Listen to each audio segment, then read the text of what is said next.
And joining me for more on this, the author of Corporatism, the Secret Government of the New World Order, Jeffrey Grupp. He's talking to us from Ann Arbor, Michigan. Good to see you there, Jeffrey. So, you know, in reference to this case, several people are saying entrapment. What is the point of that, and who does it benefit? The whole idea of entrapment is very interesting because it doesn't appear that this person had the means to carry out this crime.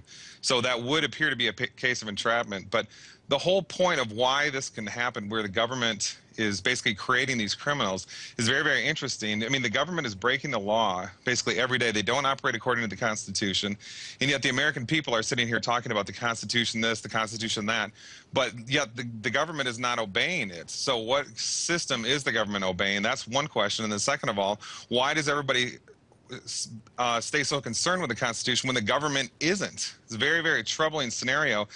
There's a lot of totalitarian elements going on here, and the whole idea of, you know, creating this war on terror, creating this, you know, very profitable military-industrial complex is very evident from these kinds of scenarios. I mean, why don't they just use intelligence to find terrorists? Just listen to people's phone calls or whatever. You know, I mean, we've created most of the terrorists, of course, because we've have all these bogus wars that we've started over there in the Middle East. But, you know, if, you know, all these terrorists that we've created, we could just find them through other means. So this whole thing is just unbelievably bad. And the thing is, when you listen to the American media, they paint this person out to be so incredibly horrible. They're going to blow up the Christmas tree party, and, you know, they're just this incredibly bloodthirsty person. So nobody's even thinking about the law or, you know, the court case or innocent until proven guilty and so forth. Instead, what people are thinking about is, oh my gosh, this bloodthirsty person is just going to kill our children. It's incredibly Orwellian what is going on here. Well, speaking of legality issues, I mean, we saw in Anastasia's piece, former FBI official James White saying entrapment is not legal, but nobody seems to be bringing those questions to light. Yeah, exactly. The mass media in America, you know, the Fox News, the CNN, and so forth, that's what's creating the ideologies, the thoughts, and the layers of consciousness in people's minds in America today. And so, therefore, whatever the issues they bring up are all anybody cares about. I mean, I saw today somebody saying, oh my gosh, this person was so saying it was awesome that people were jumping from the buildings on 9/11.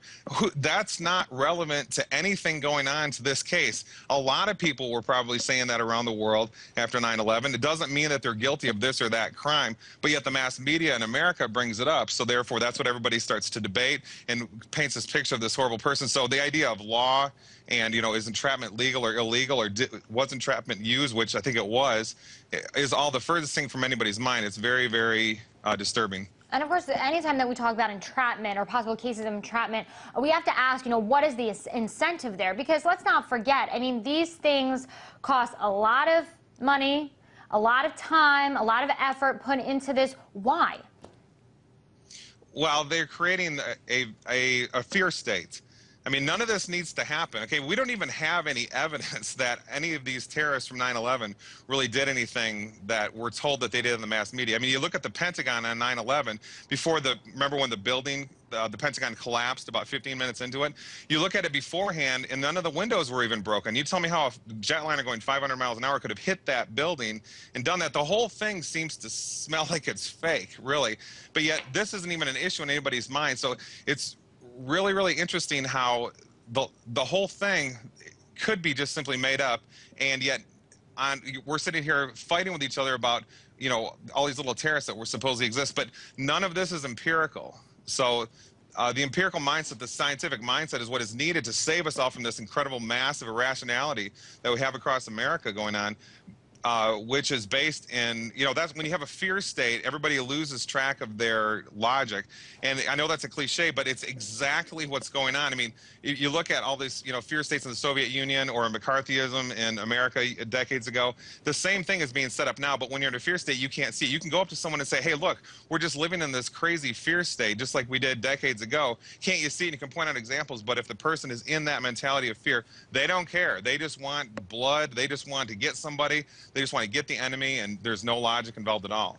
You know, Glenn Greenwald wrote an interesting article about all this, saying this is all political. Basically saying the Democrats are pleased because they can say, look, we're Democrats and we're not weak on national security and we can still stop these evil terrorists, whereas the Republicans, the conservatives, are saying, see, we told you it's those evil Muslims, they're up to no good again. So he seems to be suggesting that, you know, everybody wins in this case if you're working for the federal government, whether you're a Democrat or Republican or an intelligence official. Yeah, there's no real difference between Democrat and Republican. If you look at this Time magazine article right here, it's just from a year and a half ago. It's discussing how the Republicans used to be an endangered species, how there's so many Democrats, they're so popular, and now all of a sudden everything's just switched in just such a short amount of time. Now all of a sudden the Republicans are the saviors. We just voted them in, and the Tea Partiers are supposed to be the saviors of us. And it's all just a complete joke. What's running this country is big money, big military, big government. It's called corporatism, as I wrote in my first book. And that's the real problem, yet nobody sees it. We're sitting here bickering about Democrats versus Republicans. You know, they can just put somebody in a certain kind of suit, you know, or paint someone up on TV and just make a whole thing up. If we can't verify things, they can just go say there's, you know, a terrorist, an underwear bomber, or a makeup bomber, or a Portland bomber, or whatever, and we will never know what really is going on. We're just supposed to kind of just trust them. These are the same people that lied through their teeth about Iraq war, the war in Afghanistan. Now they've got this secret war going on in Pakistan. Who even knows what's really going on in North Korea? You know, we're being told that North Korea just fired a bomb and South Korea didn't fire first. This is just, we're supposed to just trust these people who lie to us every single day, who break the law, don't obey the Constitution every single day. So you're saying we have to think twice, not only the things we hear from government officials, but also some of the things that we hear from the media. Jeffrey Grupp, thanks so much for your time. Thank you.